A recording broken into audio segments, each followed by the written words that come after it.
Hey there, Georgie here with Ukraine Matters. We are now experiencing the fallout from the President Zelensky's, Donald Trump's, and his gang meeting in the Oval Office. And every single media personality and their dogs have already analyzed and overanalyzed the situation, so I will keep the analysis kind of short, but I do feel that there are certain major things that are being missed when people are talking about what was happening. So let's tackle that and some of the other things. And the first point that I want us all to agree that it was 100% a setup for Zelensky. A lot of the narratives and analysis that I've heard are talking about the situation like it is a situation in a vacuum. Like there was no discussion beforehand, that Trump didn't call Zelensky a dictator, that he didn't talk about the possibility of going behind Ukraine's back to discuss the peace in Ukraine, that it wasn't some kind of an extortion document that was presented to Zelensky in that mineral deal, so to say. No. We must not forget, when we're analyzing what kind of conversation was happening in that room, what was predating that conversation and who were the people that were participants in this conversation. And that is crucial because the triggering moment happened towards the later part of the conversation, and it happened in an absolutely mundane scenario. Because what happened is JD Vance intervened, talking like, and you can clearly see it right now because we now have the transcript of that meeting, and you can easily line by line see what was specifically happening. JD Vance started lecturing Zelensky on the state of diplomacy with Putin, stating that Zelensky has not been engaging in diplomacy, to which Zelensky started explaining to JD Vance that there were efforts to engage with Putin on diplomacy. Zelensky himself in Ukraine was elected because he said that there could be an agreement and diplomatic solution to be signed with Putin to end the war in Ukraine, because the war started in Ukraine not in 2022 but in 2014 and was lasting through the whole first presidency of Donald Trump. So stating that Zelensky has supposedly not engaged in diplomacy and has not tried this approach is absolutely false. And that's why, to tackle this Kremlin propaganda narrative, Zelensky, in a very calm and respectful manner, tried to explain to GD Vance what exactly does he mean. Because even a quick search, like just going like something like ChatGPT and asking like, hey, what treaties did Russia break? You can easily get a very simple output of the most notable treaties that Russia broke. The Budapest Memorandum, we all know that. Russia violated the annexed Crimea in 2014. Minsk agreements, Russia violated and continued fighting Ukrainians, shooting at Ukrainians during those agreements, and they were preparing their military for the further invasion. They additionally did not withdraw their forces from the territory of Ukraine. Number 3, Treaty of Friendship, Cooperation and Partnership between Ukraine and Russia. Russia annexed Crimea in 2014. There was a treaty from 1997 with regards to respect of the territorial borders of Ukraine. Russian-Georgian ceasefire agreement 2008. Russia continued its control of South Ossetia and Abkhazia. They continued, and apparently they're also now trying to integrate them into Russia. So the territory of Georgia was controlled and is controlled by Russia. Black Sea Fleet Agreement 1997-2010. Russia forcibly took control of Sevastopol in Crimea in 2014. Border treaties violated by Russia. Helsinki Final Act, Russian action in Ukraine and Georgia. They are violated the principles of the inviolability of European borders. Number 7, probably one of the most interesting one, because it's a agreement between Russian and Ukrainian state border agreement, a mundane agreement where the border of Russia and Ukraine is agreed upon by both parties, and it was signed specifically by Putin himself, and Russian incursion into Ukraine, redrawing of the borders, integrating of Ukrainian territories into Russia. Russian-Georgian border agreements, 1991-1994, Treaty on the Final Settlement of Respect to Germany, which also has the principle of non-violation of borders in Europe as they were in 1990. Nagorno-Karabakh ceasefire agreement, various years with regards to Armenia and Azerbaijan fighting. Russia violated also weapons treaties, Intermediate Range Nuclear Forces Treaty from 1987, Russia has been thoroughly accused that they have been developing weapons. Treaty on Conventional Armed Forces in Europe, 1990. Russia suspended participation 2007 and withdraw unilaterally. Biological weapon conventions. Russia has been accused of maintaining covert bioweapons program, and we know that because Russia has been doing poisoning on the territory of Europe. Chemical Weapons Convention, alleged use of chemical agents inside of Europe. Open Skies Treaties, Russia imposed flight restrictions leading the US withdrawal from the treaty. New START Treaty 2010, I believe it was Obama. Russia suspended participation in 2023 unilaterally. Monroe Convention, Russia has been accused of circumventing the convention to move military assets. And this is only a small, the most notable treaties that Russia has violated. Ukrainian side actually did a meticulous work and actually counted, and they said Russia has violated over 400 various international treaties since 2014. A lot of them are like UN Charter, UN Convention for Suppression of Financing of Terrorism, which is true, Russia is fully supporting terrorist regime, circumventing sanctions against North Korea, Convention on Prevention and Punishment of Crimes of Genocide, Corpus Convention governing the laws and customs of war, International Convention on the Protection of All Persons and Enforce the Disappearance. Russia has been stealing children from Ukraine, and so on, and so on, and so on.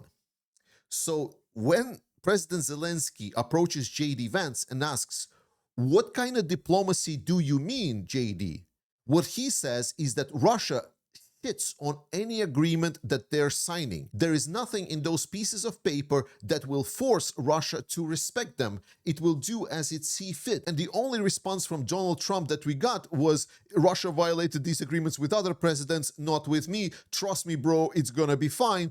And that is a little bit silly if we're talking about the highest level of diplomacy. So for Ukraine to asking for security guarantees and some kind of guarantees that these treaties will be upheld is absolutely valid, because Russia has been violating them non-stop. So when we're talking about some kind of good faith agreement, good faith position for United States to have when they're approaching this conversation, it goes absolutely in the garbage dump, because this statement that there's supposed to be a time for diplomacy is not supported by anything, period. And the only reason Trump and J.D. Vance started to be offended is because they wanted to play this nice circus about how bad Zelensky is and trying to paint him in a worse light. And that was clearly on display when J.D. Vance started talking at Zelensky, stating that he has not been thanking United States for the help that they're giving.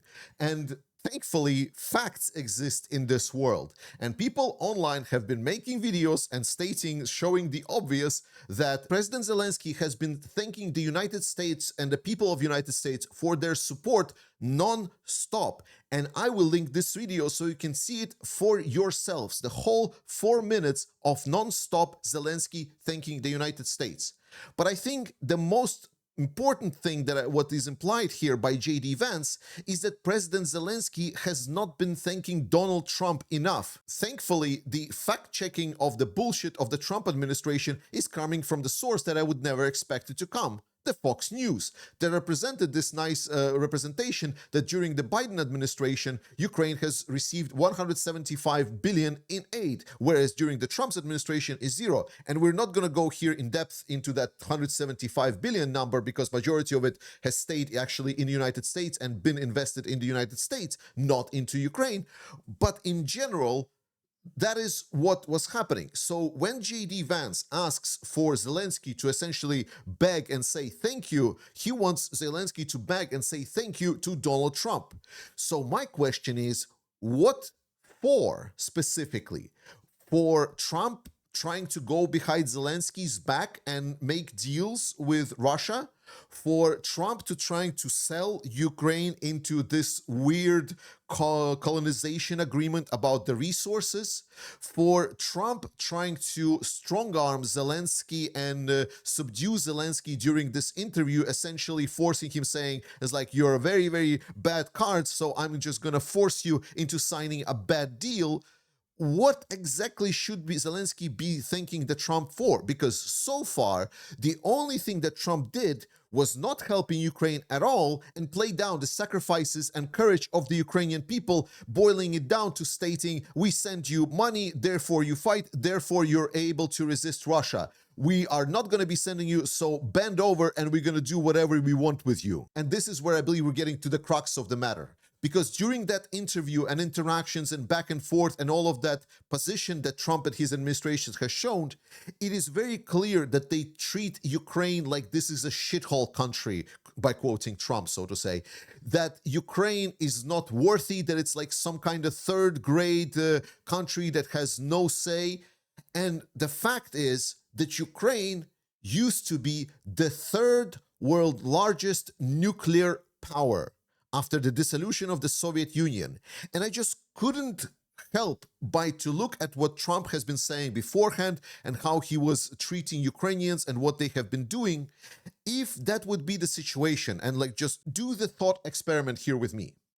Imagine that by this point, Ukraine would be still the third most powerful nuclear power in the world.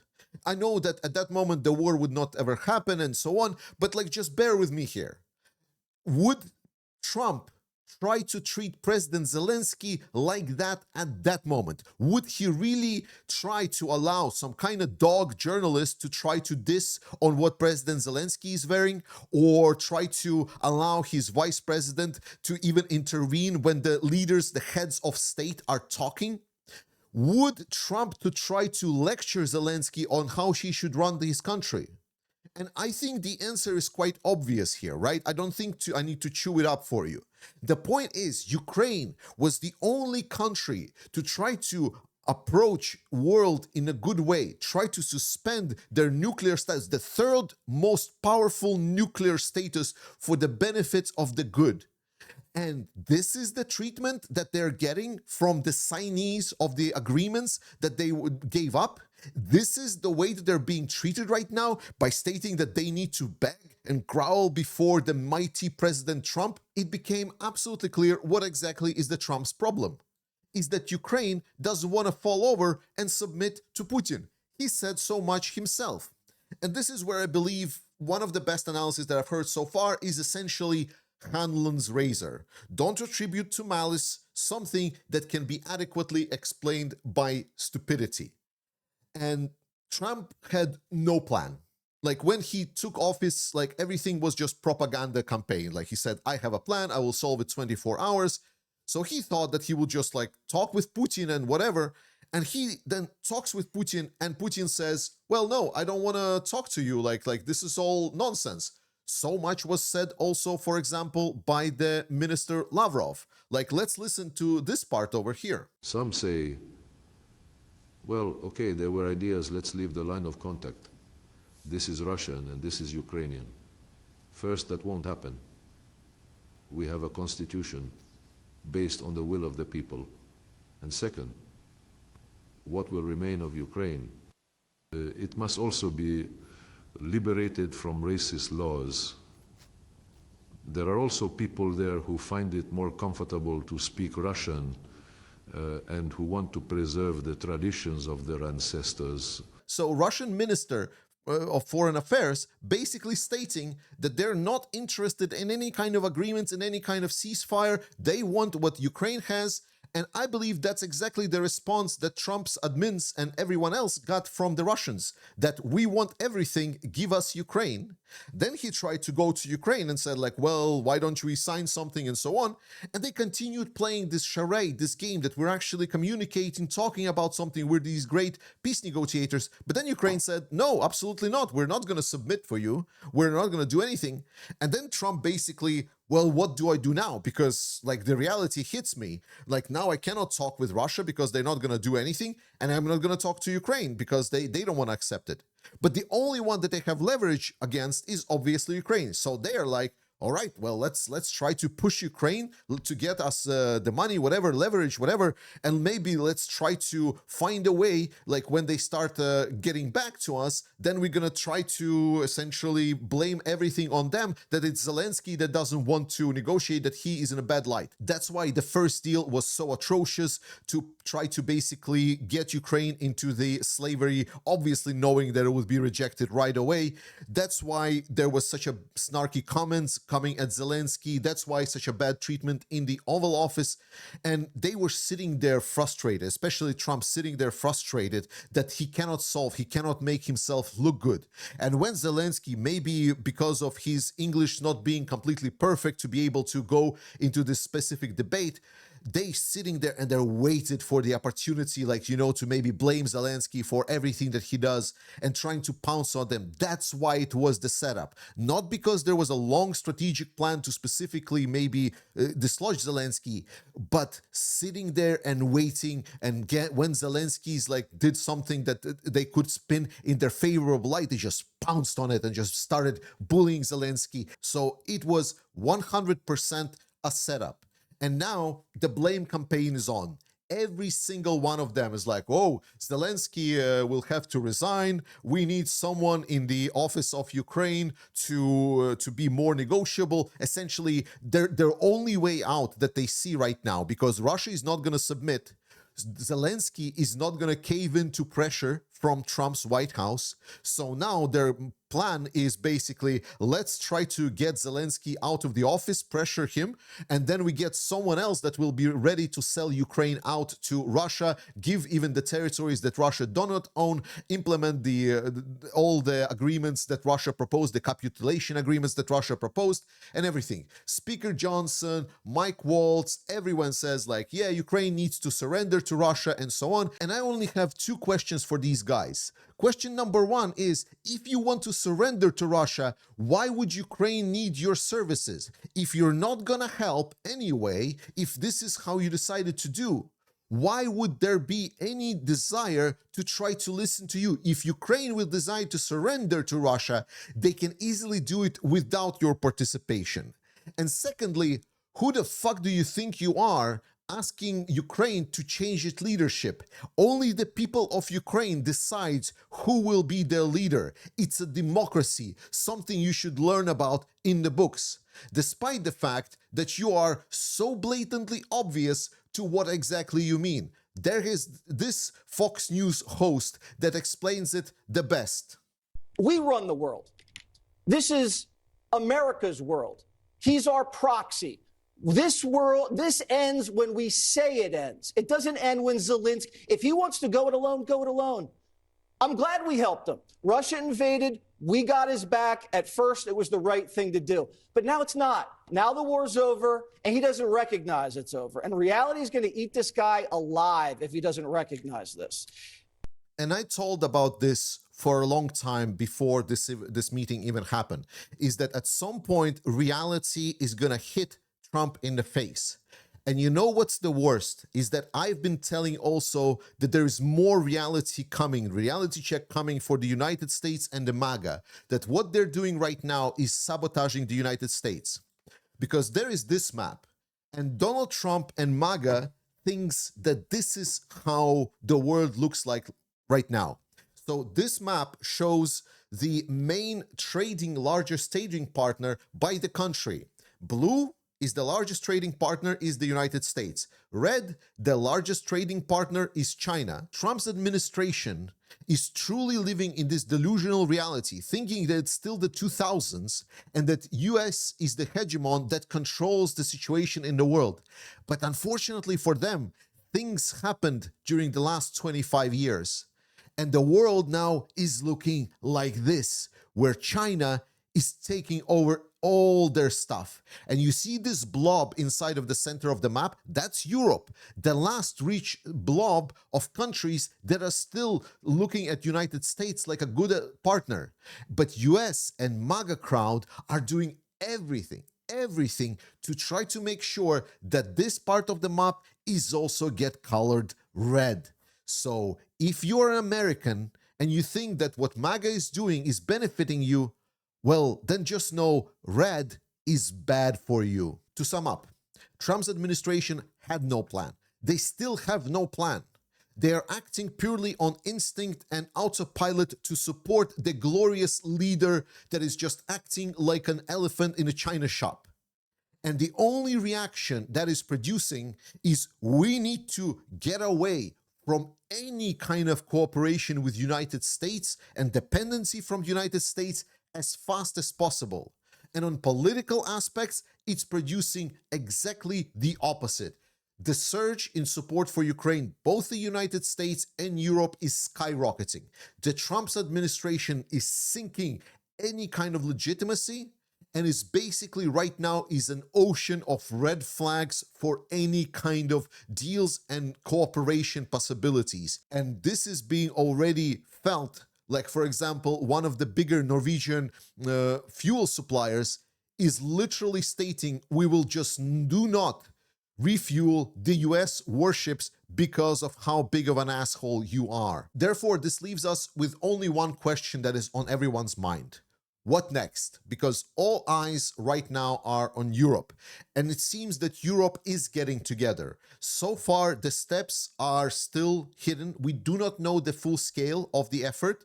The signs are positive, but we will find out more after the 6th of March, where there will be big European meeting and they will be discussing the future investments into Ukraine. Now, I love to have some kind of a gateway numbers, right?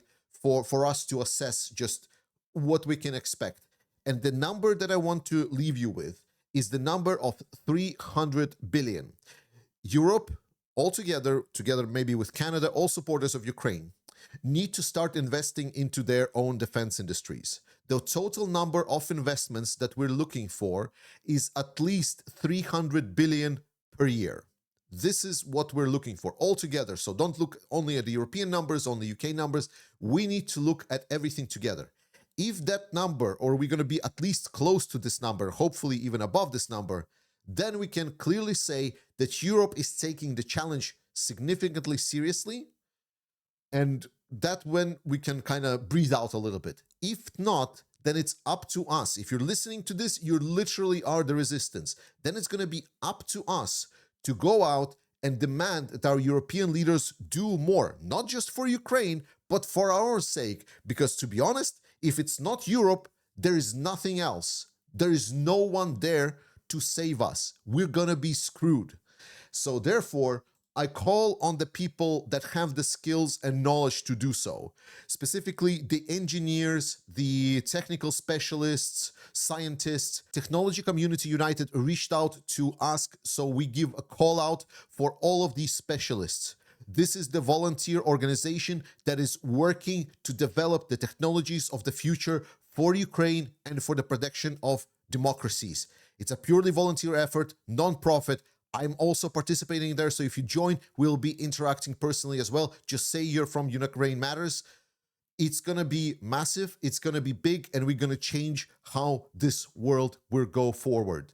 So participate if you have the skills. If you don't have the skills, but you have the money, please participate in our fundraiser. We are doing extremely well. We are just less than 40,000 left from our final goal for the 25 trucks for the Ukrainian armed forces. If you have some disposable income to share, do it. Right now is the ultimate time that Ukraine needs our help.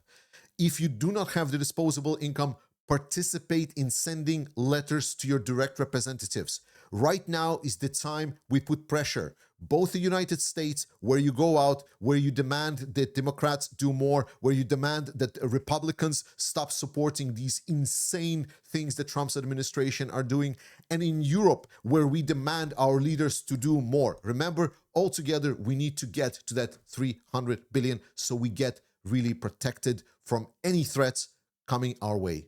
I love you guys. Slava Ukraini, trust in Ukrainian armed forces, and I will see you next time.